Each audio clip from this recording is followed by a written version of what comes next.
que notre Dieu soit béni dans notre message, dans notre étude biblique d'aujourd'hui, aura comme thème le combat spirituel, donc l'utilisation des armes de Dieu. Comment on peut utiliser les armes de Dieu? C'est important de savoir utiliser les armes de Dieu parce que même si tu as une arme, mais si tu ne sais pas l'utiliser, tu es comme une personne qui n'a pas d'armes. Donc, c'est-à-dire, tu n'es pas protégé. Tu es vulnérable comme tout le monde, bien que tu as une arme, mais parce que tu ne sais pas l'utiliser. C'est pareil aussi dans le domaine spirituel. Dieu nous a donné des armes spirituelles, mais si nous ne connaissons pas comment utiliser ces armes-là, donc nous sommes comme tout le monde, nous sommes comme des païens. Donc, c'est important, mes bien-aimés, que nous puissions comprendre comment utiliser les armes de Dieu. Il est vrai, le combat spirituel, c'est vraiment un sujet qui crée beaucoup de polémiques. C'est l'un des sujets dans le Seigneur qui crée beaucoup de polémiques, qui a aussi beaucoup d'interprétations et puis qui cause beaucoup de dégâts spirituels, même des dégâts sociaux. Et pourtant, la parole de Dieu est claire que personne ne peut donner une interprétation particulière. Mais nous voyons toujours, il y a des sujets comme les combats spirituels, il y a beaucoup d'interprétations et des fois, ça crée des dégâts. Des fois, les gens ne savent pas comment vraiment vivre les combats spirituels. Donc aujourd'hui, à travers cette étude biblique, nous allons voir de quelle manière on peut utiliser les armes de Dieu conformément à la parole de Dieu. Parce que ce sont les armes de Dieu, nous devons aussi les utiliser conformément à la parole de Dieu. Parce que si nous n'utilisons pas conformément à la parole de Dieu, nous sommes comme désarmés, quoi. Comme on n'a pas d'armes, et puis Satan va nous attaquer, et puis Satan viendra faire son supermarché chez nous parce que nous n'avons pas d'armes. C'est important. Donc, pour mieux comprendre la notion du combat spirituel, c'est important que chacun de nous puisse mettre en tête. Le combat spirituel, c'est une guerre. C'est une guerre comme toute autre guerre que nous voyons aujourd'hui. C'est une guerre. Sauf que dans le monde spirituel, mais c'est une guerre. C'est la même chose que les guerres qui nous entourent, les guerres du Congo, les guerres qui se passent en Asie. En tout cas, le combat spirituel, c'est une guerre. Là, ça va nous permettre de mieux comprendre pour mieux utiliser les armes que Dieu nous donne. Comme chaque guerre, il y a 4 éléments importants que nous devons tenir compte si nous voulons gagner une guerre.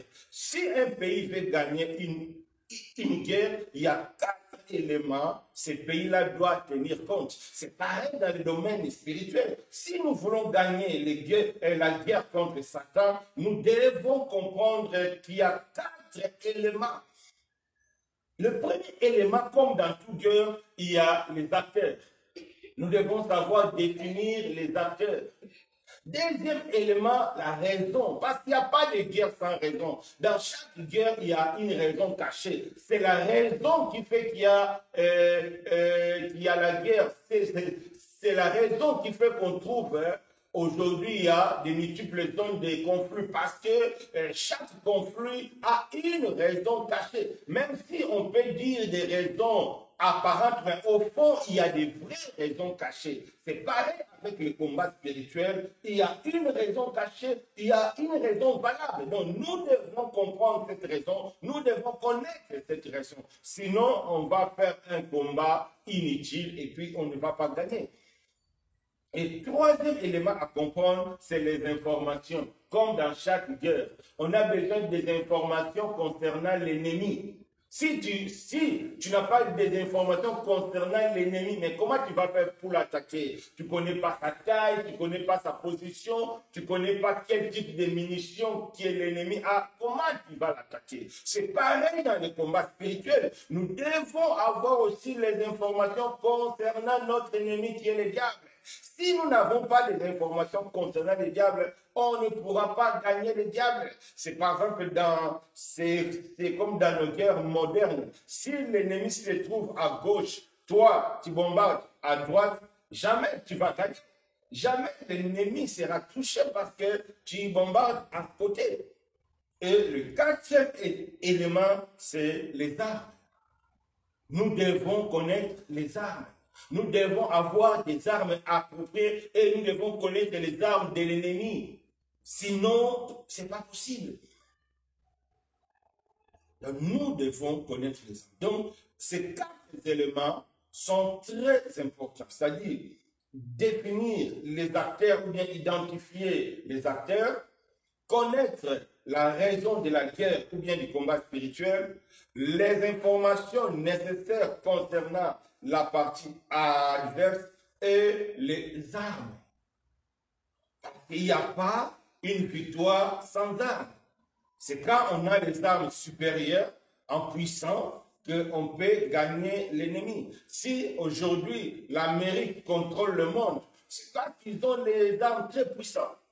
Ils ne sont pas plus nombreux que les Chinois. Les Chinois sont, je crois, 5 fois ou 6 fois plus que même les Indiens, plus que les Américains. Mais pourquoi les Américains contrôlent le monde? Parce qu'ils ont des armes sophistiquées que les autres n'ont pas. Ils ont des informations cruciales que les autres nations n'ont pas. C'est pourquoi l'Amérique contrôle le monde. C'est pareil dans le domaine spirituel. Dans le combat spirituel, nous devons connaître, nous devons avoir les informations. C'est très important. C'est-à-dire, ces quatre éléments nous permettra vraiment, à partir d'aujourd'hui, de savoir combattre spirituellement. On va commencer par le premier point, définir les acteurs.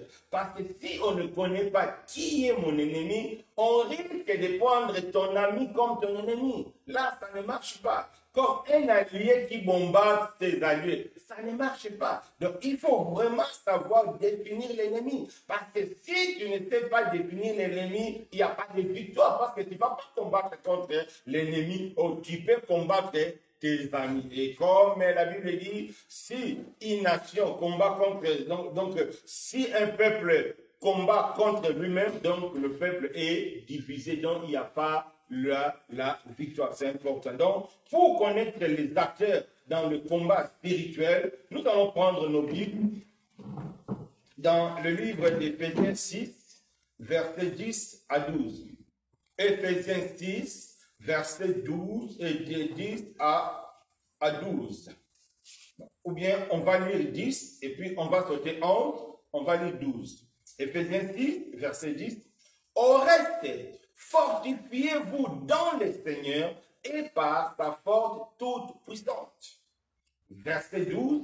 Car nous n'avons pas à lutter contre la chair et le sang, mais contre les dominations, contre les autorités, contre les princes de ce monde des ténèbres, contre les esprits méchants dans les lieux célestes.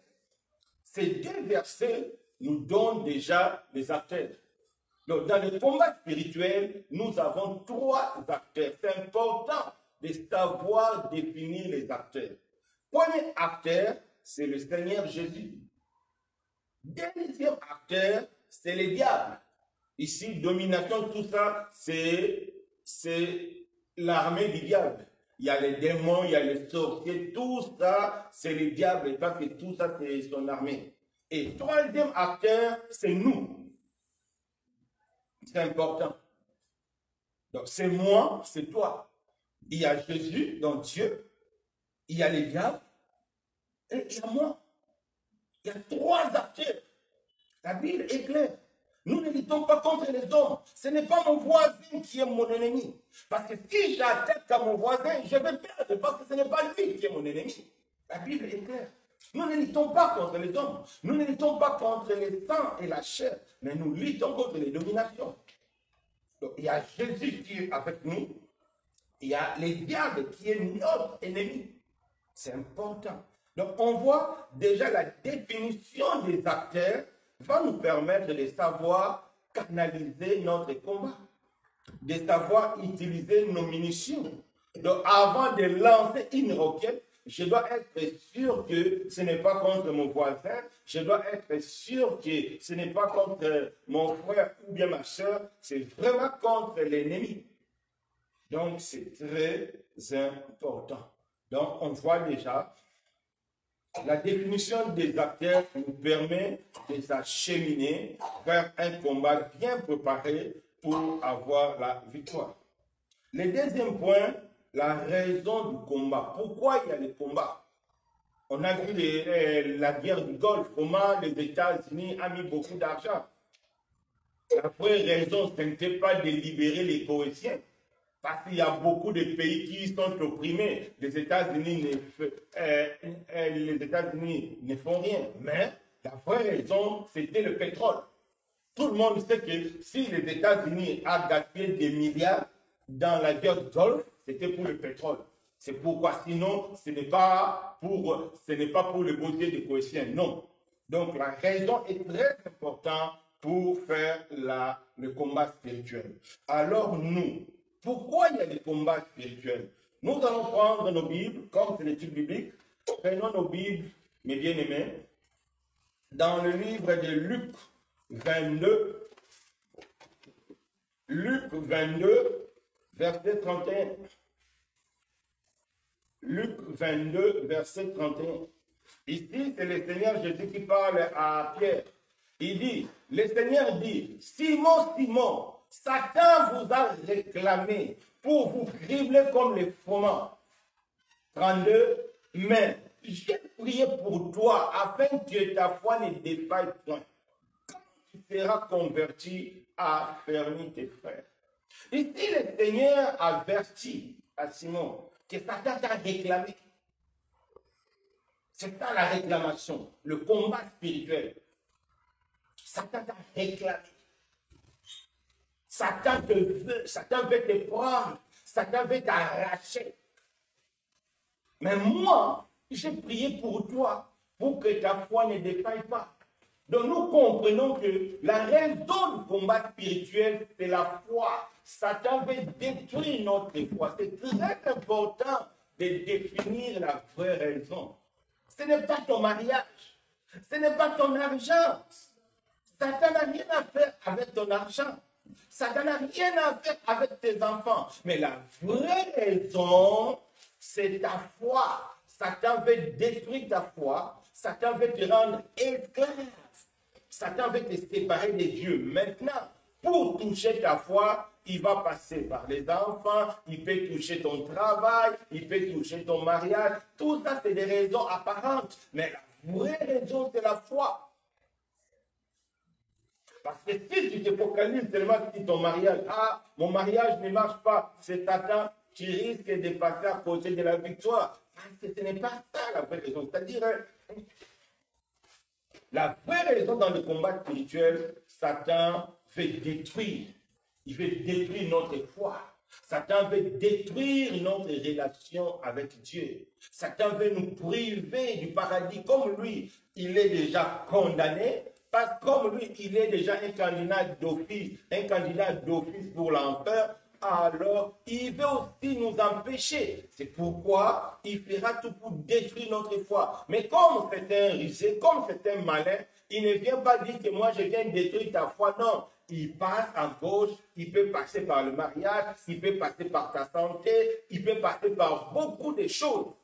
Mais en réalité, lui, il veut bondir en détruisant ta foi. Et là, il sait que c'est fini. Parce que le diable sait que sans la foi, personne ne peut plaire à Dieu. Sans la foi, personne ne peut marcher avec Dieu. C'est pourquoi quand Satan a réclamé Pierre, qu'est-ce que le Seigneur a fait? Le Seigneur a prié pour lui. Parce que Jésus aussi est l'un des acteurs. Tu vois, il a prié pour Satan. Donc, il a combattu contre Satan. Pourquoi? Pour que Pierre puisse conserver la foi. C'est important. Prenons encore nos Bibles. Jean 10, verset 10. Qu'est-ce que la Bible nous dit? Jean 10, verset 10. Qu'est-ce que la Bible nous dit? Le voleur ne vient que pour dérober, égorger et détruire. Moi, je viens afin que le brebis ait la vie, qu'elle est en abondance. Donc, la vie abondante, ce n'est pas le voiture. La vie abondante, ce n'est pas le maison. La vie abondante, c'est le salut en Christ. C'est cette vie qui coule en nous. Jésus est venu pour nous donner cette vie et l'ennemi est venu pour détruire. Et on détruit que dans le combat. On égorge que dans le combat. Il y a deux personnes qui se battent, l'autre est plus fort et puis il égorge. L'autre est plus fort, il est détruit. L'autre est plus fort, il dérobe. C'est ça le but du combat. Donc Satan nous attaque. Satan attaquera les enfants de Dieu. Son but principal, c'est de détruire notre foi. C'est important. Donc nous devons être vigilants sur cet aspect. Parce que Satan sait que si notre foi est attaquée, c'est fini. On n'aura plus rien. Dieu va nous fuir. On va se séparer de Dieu. Et lui sera content. Il a au moins un ami sur un enfer. Donc c'est important. C'est ça.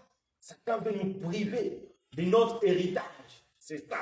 C'est ce qu'on peut voir ça d'une manière prophétique dans le livre de Nombres. Nombre 22, parce que la raison est très importante. Nombre 22, de 1 à 6. Qu'est-ce que la Bible nous dit? Les enfants d'Israël partirent et ils campèrent dans le plain de Moab, au-delà du Jourdain vis-à-vis de Jéricho. Balak, fils de Tzippor, vit tout ce qu'Israël a fait aux Amoréens.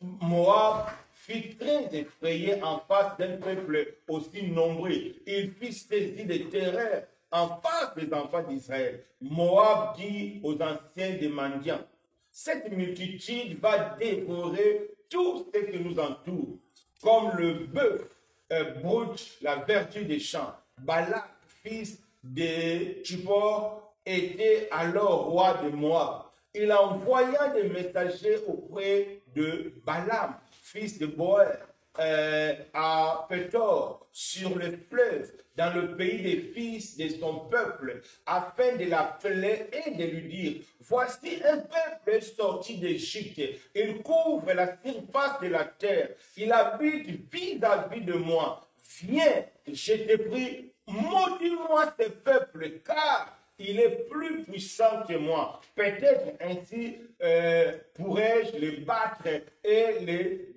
chasserai-je du pays, car je sais que celui que tu bénis est béni et que celui que tu maudis est maudit. On voit, le roi Balak n'a pas caché la raison d'être. Pourquoi il veut que Balaam puisse maudire Israël? Pour qu'il chasse Israël, pour qu'il empêche Israël d'aller dans la terre promise, de posséder la terre promise. C'est ça l'objectif caché. Donc, Balak n'était qu'un envoyé du diable. Balak n'était qu'une image du diable. Parce qu'il empêchait la réalisation des plans de Dieu. Donc, le diable veut empêcher la réalisation des plans de Dieu. Parce que la Bible nous dit que Dieu nous a bénis de toutes sortes de bénédictions dans les lieux célestes, des bénédictions spirituelles en Christ. Alors, Satan n'est pas content que nous soyons bénis. Satan n'est pas content que nous soyons les enfants de Dieu. Satan veut que nous soyons des rebelles comme lui, il est rebelle. Alors, pour nous rendre rebelles, il sait qu'il faut détruire la foi. Il faut détruire la foi. C'est ça. Parce que tu peux manquer le mariage et tu seras au ciel. Donc, ce n'est pas ça le but du diable. Le diable veut te priver le ciel. Tu peux manquer une voiture et elle être au ciel. Donc, ce n'est pas ça la voiture qui est vraiment l'objectif du diable. Mais le diable veut détruire notre relation avec Dieu, nous priver de l'héritage céleste, nous priver de ce que Dieu a prévu pour nous. C'est ça, c'est important.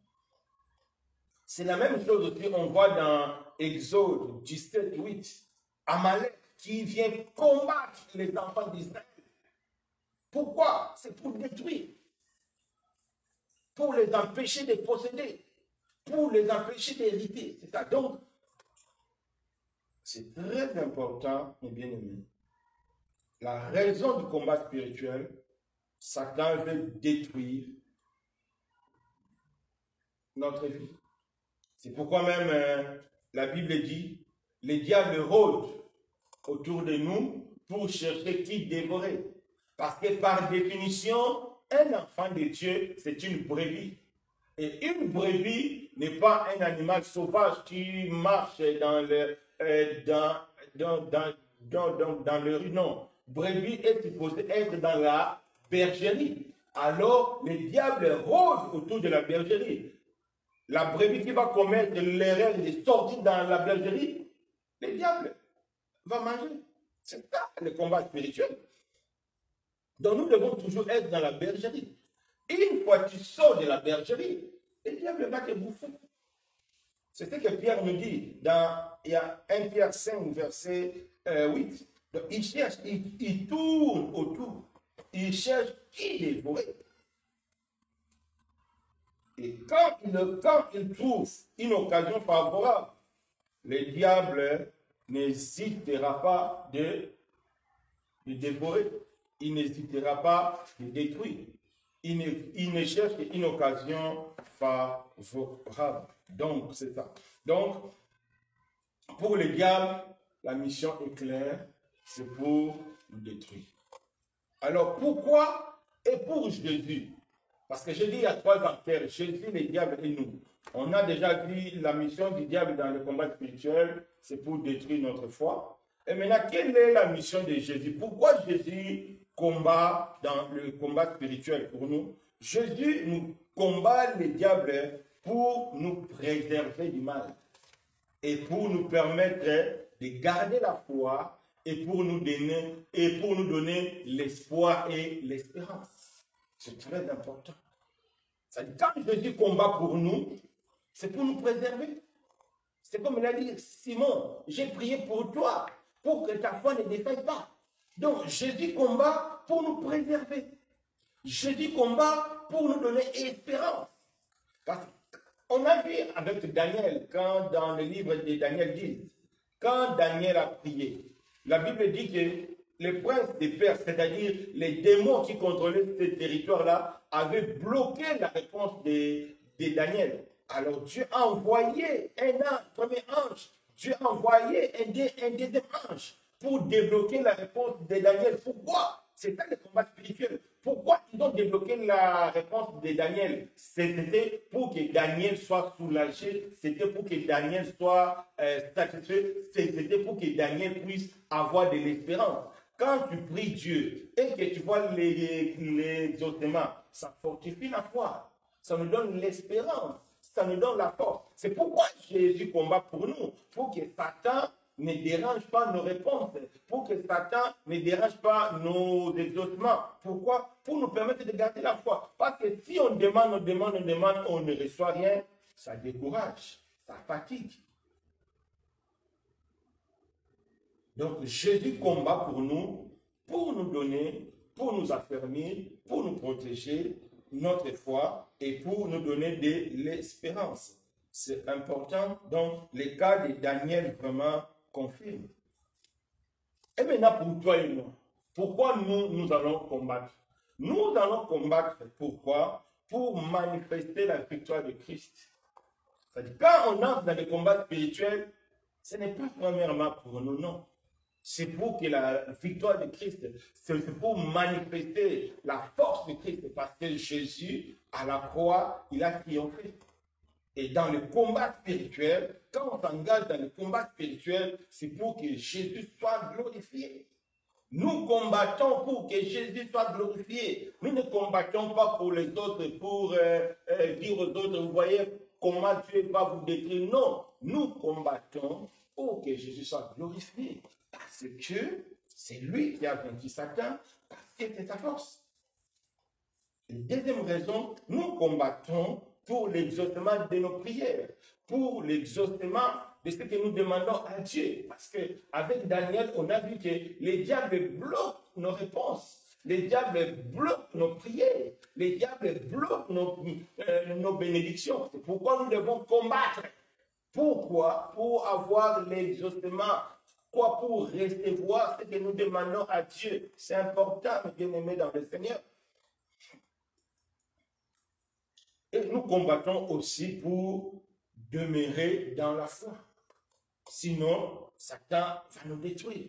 C'est ça les trois raisons que nous combattons. Donc, le combat spirituel, c'est quelque chose qui est en permanence. Ce n'est pas des moments de jeûne de 3 jours, 4 jours. Non, non, non. Le combat spirituel, c'est toute la vie parce que nous combattons pour demeurer dans la foi. On demeure dans la foi le premier jour de la naissance jusqu'à la dernière seconde de notre mort. Donc, le combat est permanent. Dans le livre d'Exode 17 vers la fin, Dieu a dit qu'il y aura maintenant un combat entre Amalek et l'Éternel de génération en génération. Le combat est permanent. Donc, si nous comprenons aujourd'hui que s'il y a combat, c'est pour que nous demeurions dans la foi. S'il y a combat, c'est pour que Dieu nous exauce. S'il y a combat, c'est pour glorifier Dieu. Là, mes bien-aimés, ça va maintenant nous positionner de savoir combattre. Donc, on voit, on ne combat pas les hommes. On ne combat pas les choses du monde.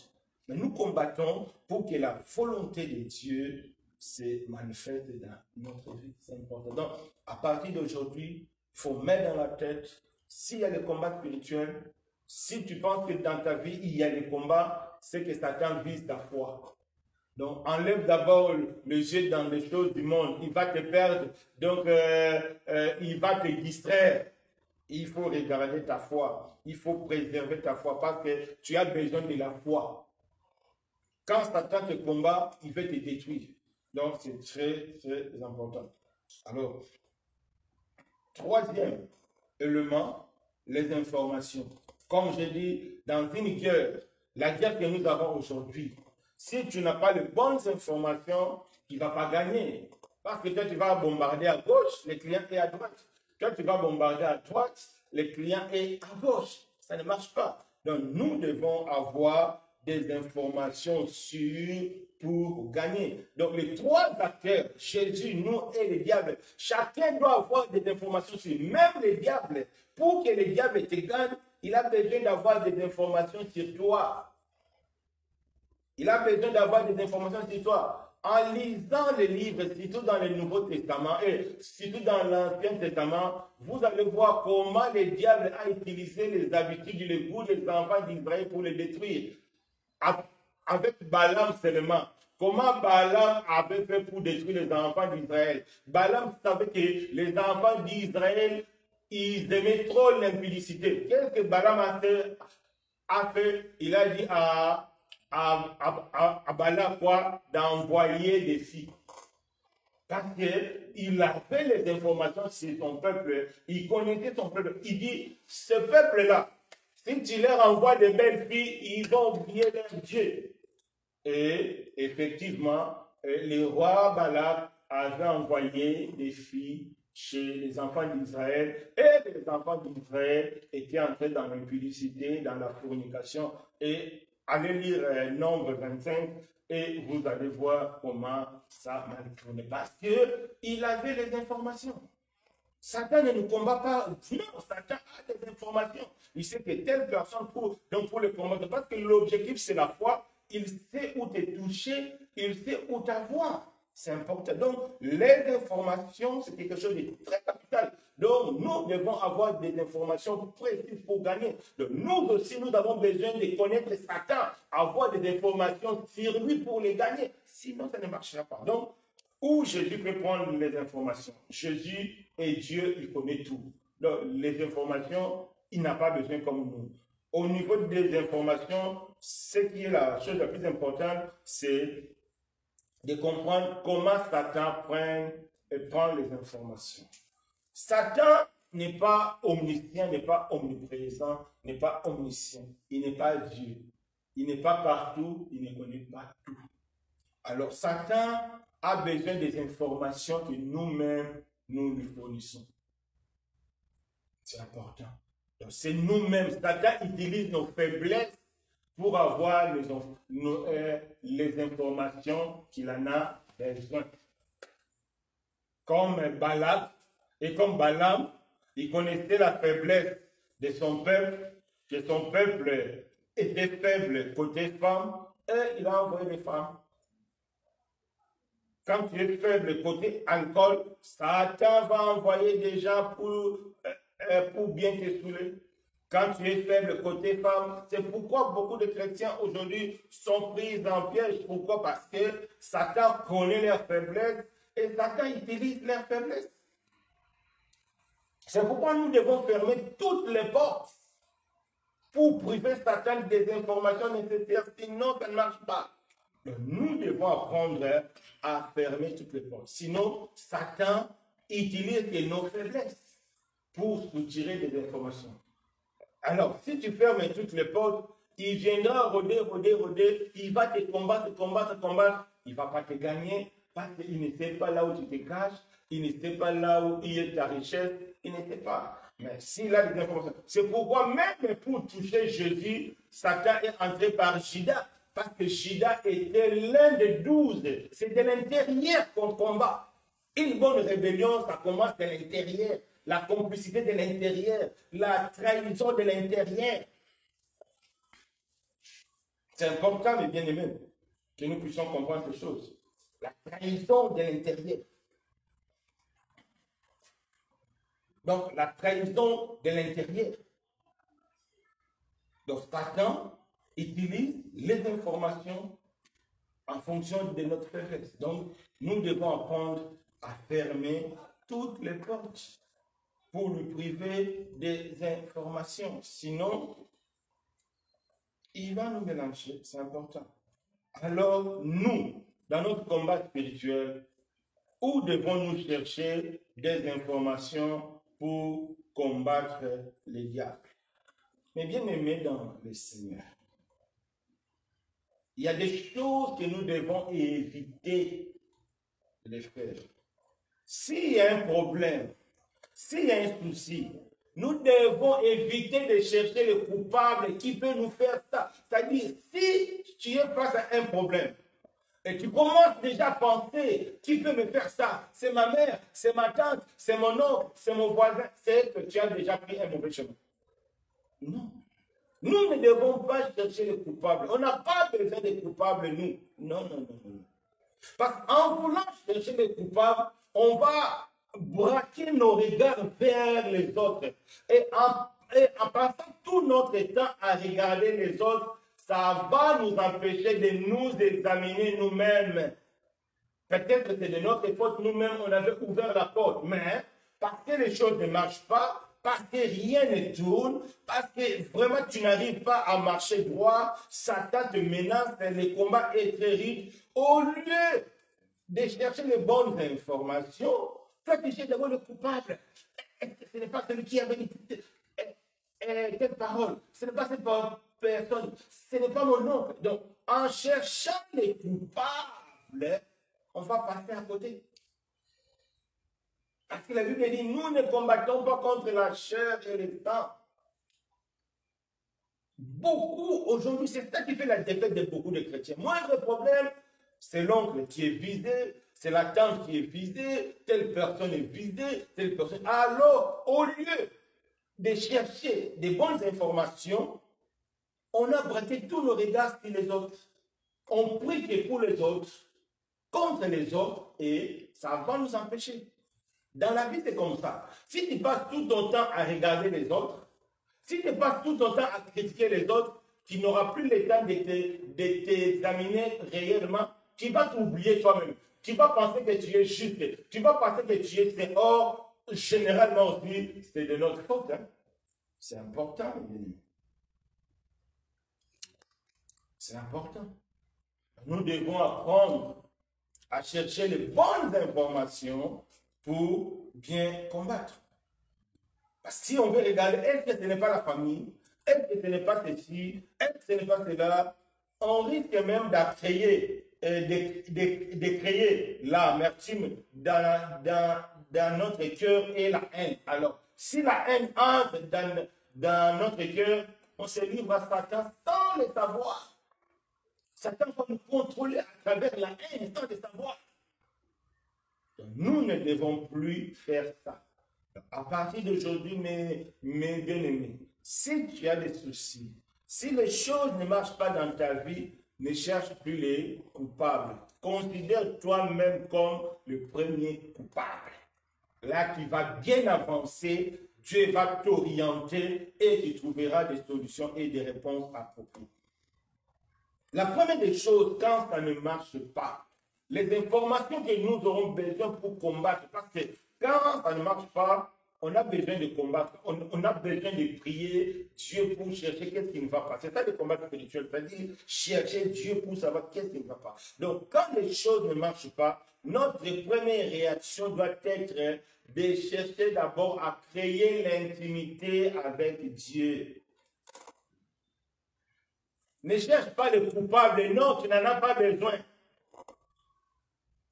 Parce que si la famille arrive à te toucher, si les voisins arrivent à te toucher, c'est qu'il y a un problème dans ta relation avec Dieu.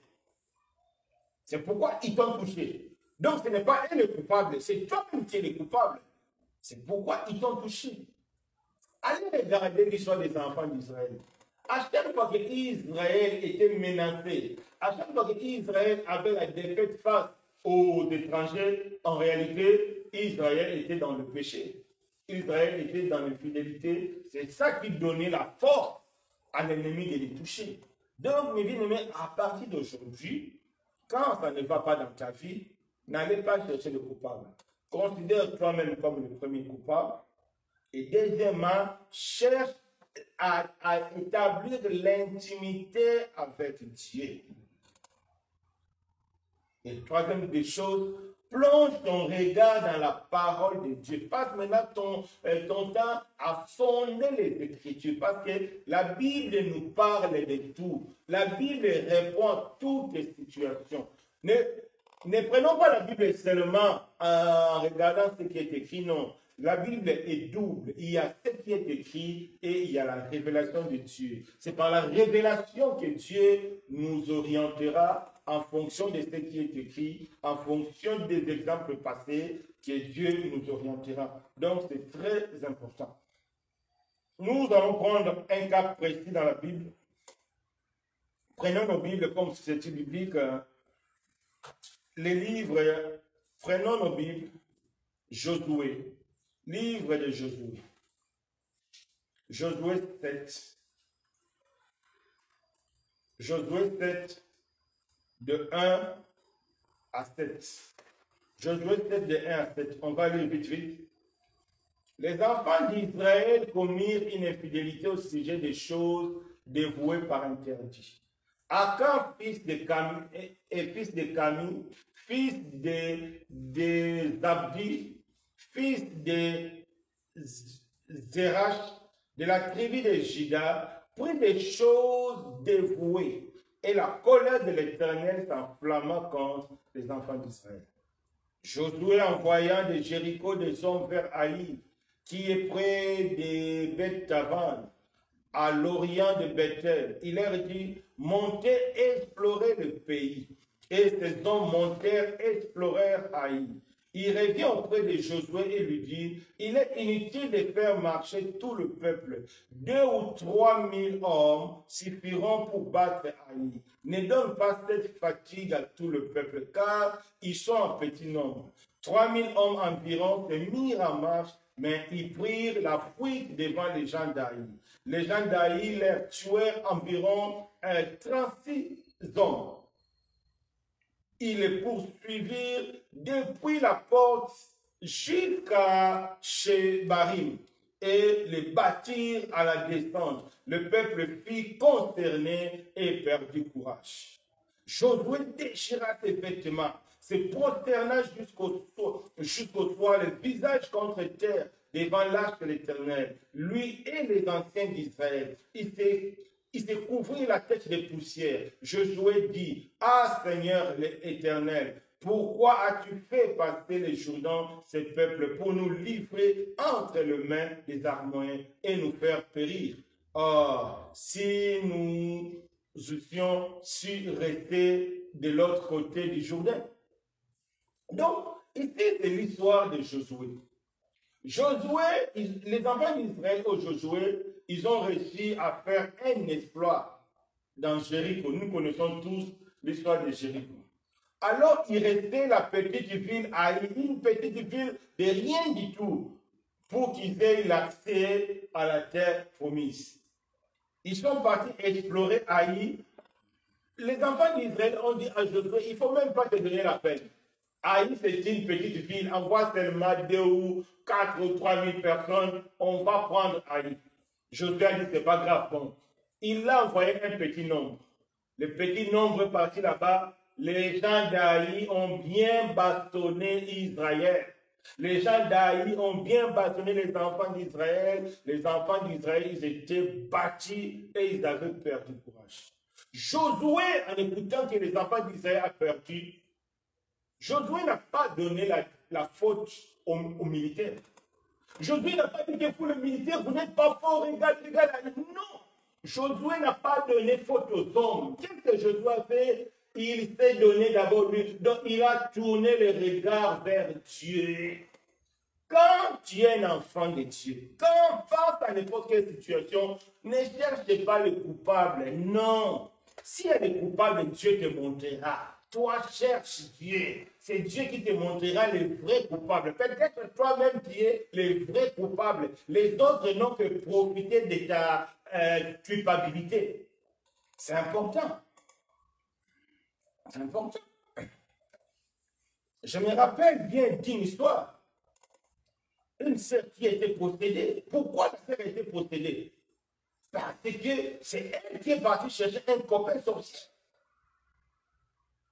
Oui, on va dire que oui, Satan a bloqué la sœur. Oui, mais pourquoi Satan a bloqué la sœur? Parce que c'est la sœur elle-même qui est coupable. C'est elle qui est partie chercher un copain pour forniquer. C'est ça le problème. L'enfant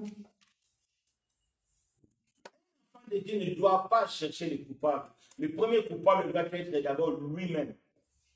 Je dois déchirer les habits. Josué n'a pas dit, vous les militaires, vous n'êtes pas forts, c'est votre faute, votre armée. Toi, celui qui s'occupe des armes, qui n'a pas donné de bonnes armes. Non, non, non, non. Josué n'a pas regardé les hommes parce que Josué savait que sa relation avec Dieu détermine tout. Tout ce que nous avons, tout ce que nous aurons, ça dépend de notre relation avec Dieu. Donc, la défaite, la réussite, c'est d'abord Dieu. C'est important. Bien aimé. Nous devons savoir combattre. Nous devons savoir utiliser les armes de Dieu. Nous devons vraiment comprendre c'est quoi le combat spirituel, ce que la Bible nous montre. La Bible dit, nous ne combattons pas contre les sang et la chair. Nous ne combattons pas contre les hommes, pas contre nos voisins, pas contre nos tantes. Non, nous combattons contre les dominations. Nous combattons contre les diables. C'est les diables. On voit ici Josué. La Bible dit Josué a déchiré. Josué et les anciens, ils sont partis dormir dans la présence du Seigneur. Chercher Dieu. Donc, à partir d'aujourd'hui, quand ça ne va pas marcher dans nos vies, quand ça ne va pas marcher dans nos situations, avant de chercher le coupable, désignons-nous nous-mêmes d'abord comme les premiers coupables, cherchons Dieu et Dieu nous montrera. Si c'est les autres qui sont coupables, Dieu nous montrera. Effectivement, quand Josué a cherché Dieu, et on voit déjà, au début, Dieu avait déjà donné les signes. Parce qu'Israël était infidèle. C'est nous-mêmes, nous sommes infidèles.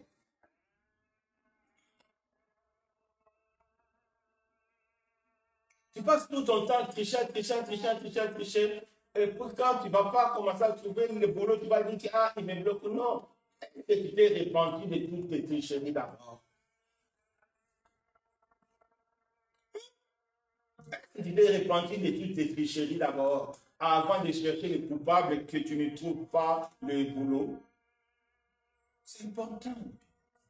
Donc, c'est chercher d'abord l'intimité avec Dieu et plonger nos regards dans la parole de Dieu, et après Dieu nous montrera, et après Dieu nous parlera. C'est là où nous, les enfants d'Israël, et nous, les chrétiens, nous devons chercher nos informations. c'est dans la présence de Dieu. C'est dans la Bible.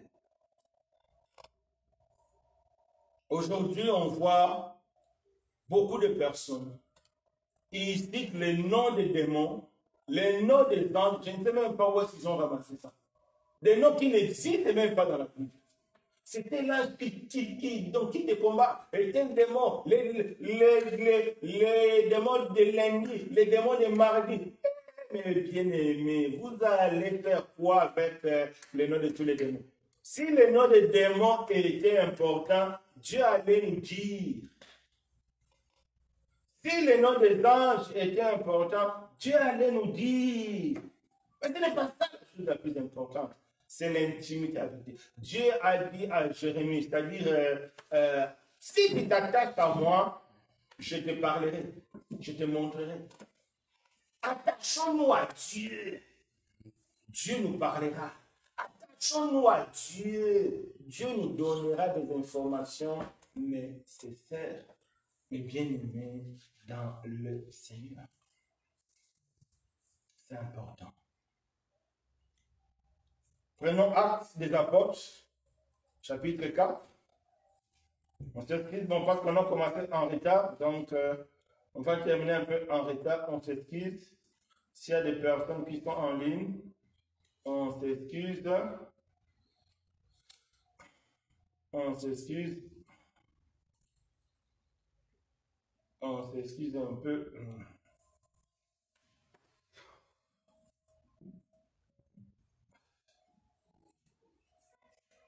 Donc,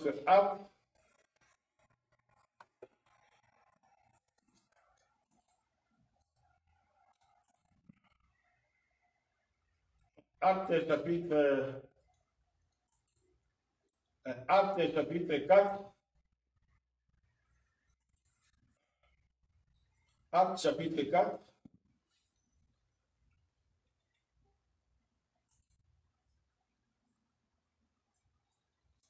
Verset 23, à partir du verset 23. Actes 4, à partir du verset 23. La Bible nous dit, après avoir été relâchés, ils allèrent vers le leur et racontèrent tout ce que le principal sacrificateur et les anciens leur avaient dit. Lorsqu'ils y entendirent, ils élevèrent la voix tous ensemble et dirent, Seigneur, toi qui as fait le ciel, la terre et la mer. Ça, c'est les apôtres. Quand ils étaient menacés par les pharisiens, ils n'ont pas d'abord cherché à trouver des solutions humaines. Non, c'est les pharisiens. Non, ils ont élevé la voix au ciel. C'est Dieu qui est la solution. C'est Dieu qui est la réponse. C'est Dieu, personne d'autre que Dieu, c'est Dieu. C'est important, mes bien-aimés, c'est Dieu. C'est important. En tout cas, que Dieu nous fasse grâce. Parce que si on veut chercher les coupables, on aura tendance à se venger. Pourtant, la Bible nous interdit. Un chrétien ne doit pas se venger. C'est Dieu qui va nous venger. Mais ce n'est pas nous-mêmes. Que Dieu nous fasse grâce. Là, maintenant, on a compris que les informations, c'est capital. Satan prend ces informations dans notre faiblesse. Nous devons fermer toutes les portes pour ne plus donner occasion à Satan de prendre nos informations pour utiliser contre nous-mêmes. Comme Balaam a utilisé les informations d'Israël contre eux-mêmes, il savait leur faiblesse, c'était les femmes. Il a envoyé les femmes là-bas et Israël était tombé dans la débauche. Et c'est ce que aussi Satan fait. Donc, nous devons fermer toutes les portes. Et puis, pour nous-mêmes, s'il y a un souci, dans le combat, on ne doit plus chercher les coupables, mais on doit chercher Dieu, on doit s'attacher à Dieu, on doit plonger nos regards dans la parole de Dieu pour avoir les informations nécessaires. Que Dieu nous fasse grâce. Et maintenant, le dernier point, une fois on a maintenant les informations, maintenant nous devons maintenant voir les armes. Quelles sont les armes que chaque acteur en a besoin pour combattre?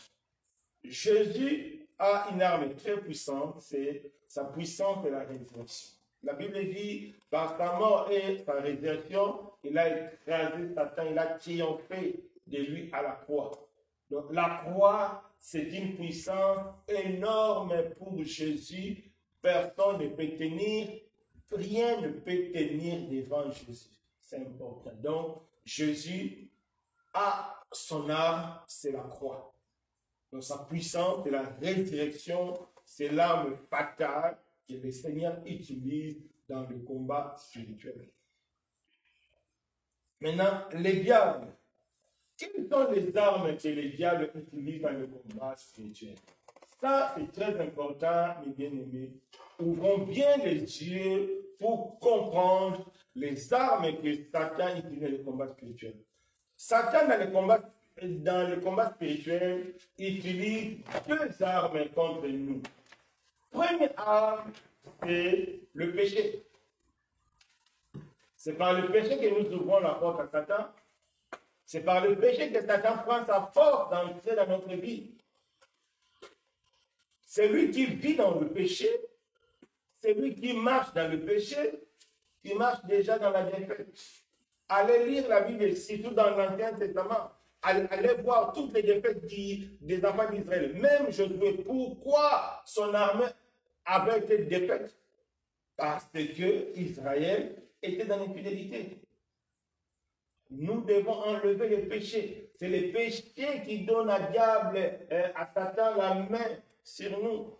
C'est le péché qui ouvre à Satan la porte. C'est pourquoi le péché est l'arme fatale que le diable utilise. Le diable, s'il veut te tuer, le diable, s'il veut te détruire, il va passer par le péché. Là, il va te toucher. Deuxième arme fatale que le diable utilise, c'est l'ignorance. C'est pourquoi la Bible dit, mon peuple est détruit faute de connaissance. On voit comment l'ignorance a fait que les enfants d'Israël ont eu des alliances avec les autres peuples qui leur a coûté très cher. C'est important. Donc, les armes de Satan, étant des chrétiens, nous devons prendre conscience que Satan utilise le péché et l'ignorance pour détruire.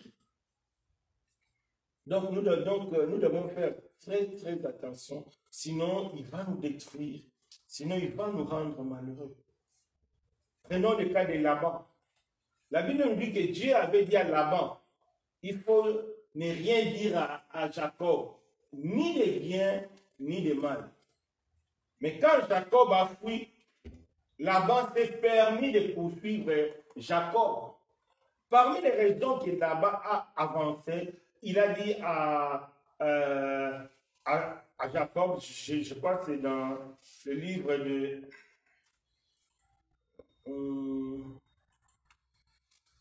Laban a dit à Jacob ceci, que tu as volé mes dieux. Donc, bon, en réalité, ce n'était pas Jacob qui a volé, mais c'était Rachel, la femme de Jacob.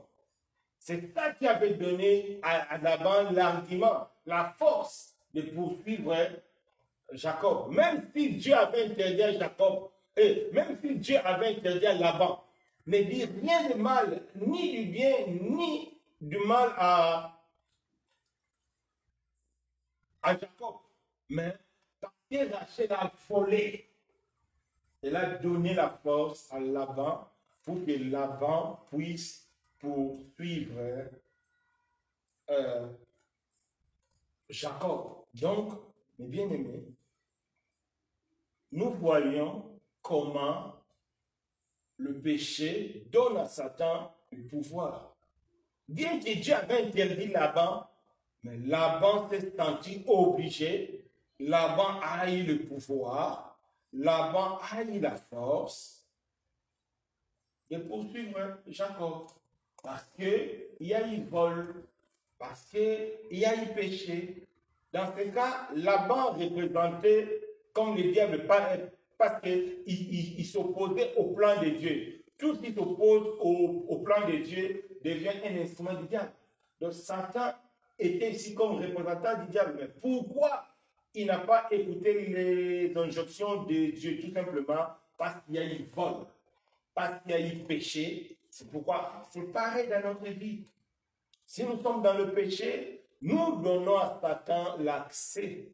Nous donnons à Satan le moyen de nous bloquer. Nous donnons à Satan le moyen de nous faire du mal. Pourquoi? Parce que c'est le péché qui est l'arme fatale que le diable utilise. Après le péché, c'est l'ignorance. C'est pourquoi Dieu nous invite toujours à lire la Bible. Dieu nous invite toujours à comprendre la Bible.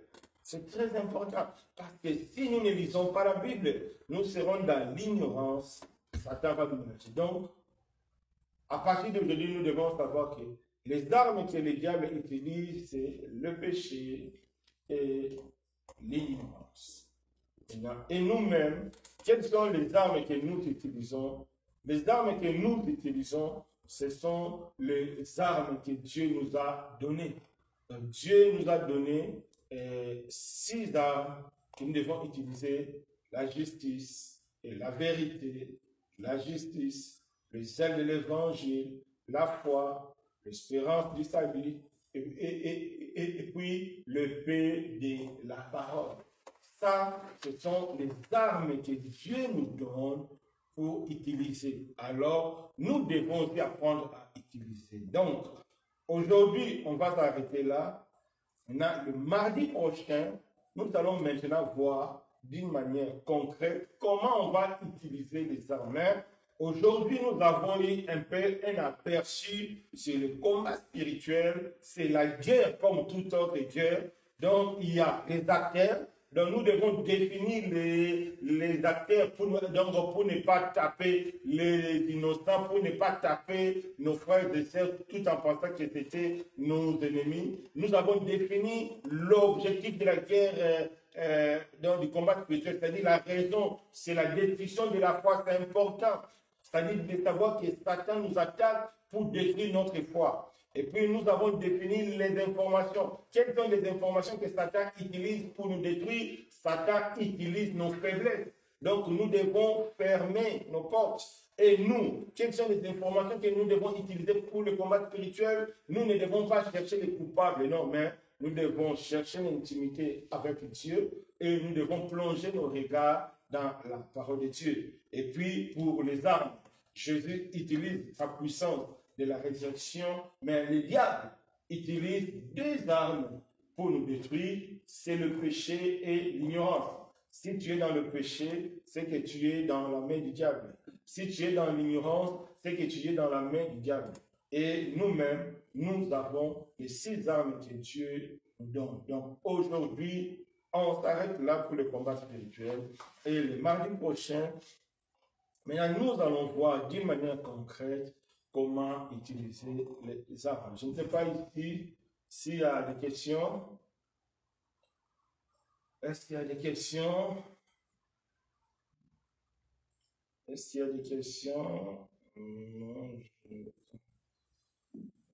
Est-ce qu'il y a des questions? Non. Bon, s'il n'y a pas de questions ici, il n'y a pas de questions. On va dire qu'il n'y a pas de questions.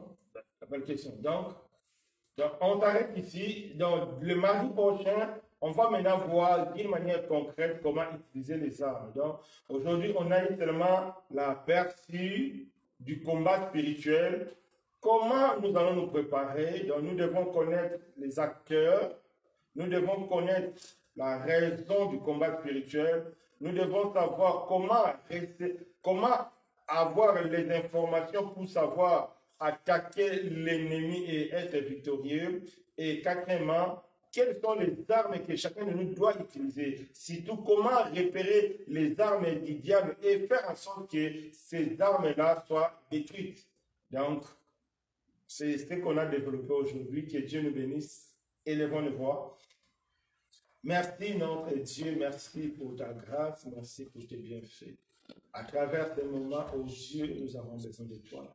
À travers ce moment, Seigneur, nous voulons que toi seul, tu puisses graver ta parole, tu puisses enlever tout ce qui est humain, tu puisses enlever la parole que l'homme a préparée, tu puisses enlever la parole que l'homme a dit, mais que ta parole, rien que ta parole puisse rester, rien que ta parole, oh Dieu, puisse produire le fruit de notre vie. Merci, oh Dieu, de nous aider à partir d'aujourd'hui, que nous puissions être les victorieux face à l'ennemi. Sois béni, Seigneur, au nom puissant de Jésus-Christ. Amen.